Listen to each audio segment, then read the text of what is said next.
Chapter 20. The light faded and darkness came as I crouched in the gully. The bluecoats bandaged the wounds of our warriors and let the people bury our dead. They passed out food and blankets. Smoke rose from cooking fires. The smell of food filled my mouth with water. I had not eaten for 3 days.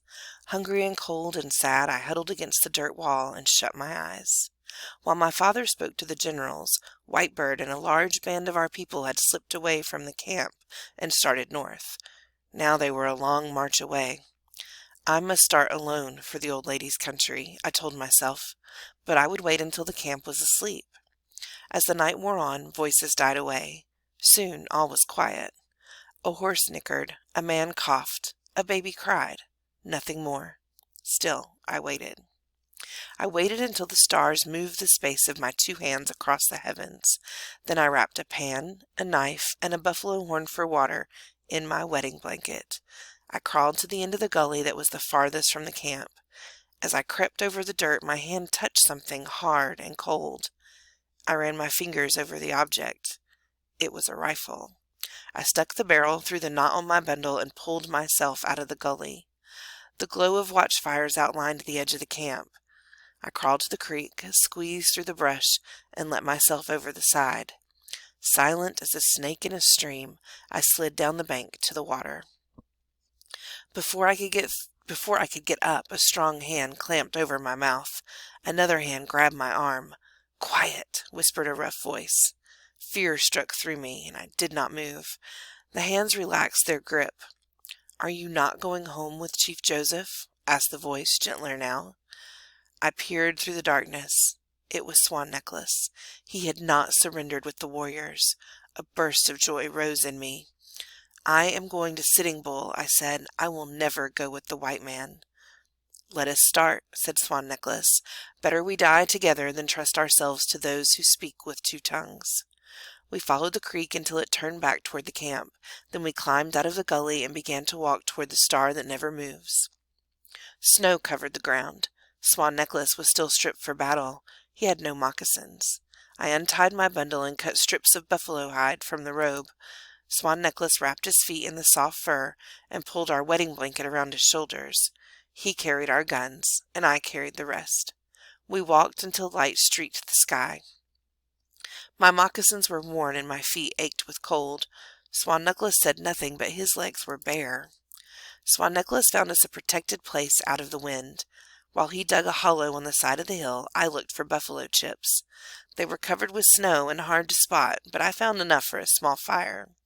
We rubbed each other's feet to warm them, then huddled beneath the blanket. Heat from the fire spread through us, and we slept until the sun was high. I woke to the touch of Swan Necklace's fingers. He brushed my cheek until my eyes opened. "Wake, my love," he said softly. "We must be on our way." It was our first good sleep since our people came through the bear paws.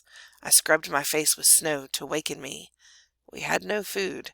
I cut the elk hide no-fringe from my skirt, and we chewed the strips as we walked. It fooled our stomachs for a time. The going was hard. Cold wind blew down from the old lady's country. We had to push hard against it. Its icy fingers poked under our robes and made us shiver. It was almost dusk when Swan Necklace spotted an antelope searching for grass in the snow. He aimed carefully. The shot echoed through the quiet air, and the antelope fell dead. We ran to where it lay, its blood making a scarlet pool on the snow. Swan Necklace knelt and began to skin the antelope. I pulled out my knife to help him. Suddenly a hunting party rode over the hill. They galloped toward us. The snow muffled the sound of the horses' hoofs, but the jingle of their bridles sounded loud in my ears. I knew by their rawhide saddles that they were Assiniboines. My heart beat like a woodpecker pounding on a lodge pole. The Assiniboines were a fierce tribe and made many wars. They had never been our friends. Were they helping the Bluecoats as the Cheyennes and the Crows and the Flatheads had done?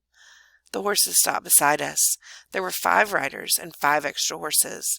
They had been on a long hunt, and 2 of the horses carried meat and hides. Their leader raised his arm in greeting. He had been on this earth as many snows as my father. Strips of ermine showed white in his braids. His beaded moccasins were made of soft elk skin. Beneath his saddle was a fine blanket of red wool and otter skins. It was a chief's blanket. Across his saddle lay an old musket, the kind most of our warriors used before we picked up rifles on the battlefield. The other 4 men had no guns. They carried bows made from the horns of mountain sheep. They must have traded with our people for them, because only the Nimapus made such bows. The leader made signs to say that all the tribes were brothers. He touched his chest and said his name was Red Elk. We signed back that we were friends and said our names. We signed that we were fleeing from the Bluecoats and on the way to join Sitting Bull. Red Elk nodded. He spoke a few words of our language. With signs and words, he told us that the hunting party was on its way to a nearby Assiniboine village. We were welcome to join them. His words were good, but I did not trust them. When Red Elk saw our fine rifles that had once belonged to white soldiers, his eyes gleamed. His eyes followed them as we put them across our saddles. His eyes stayed on them all the way to the Assiniboine village.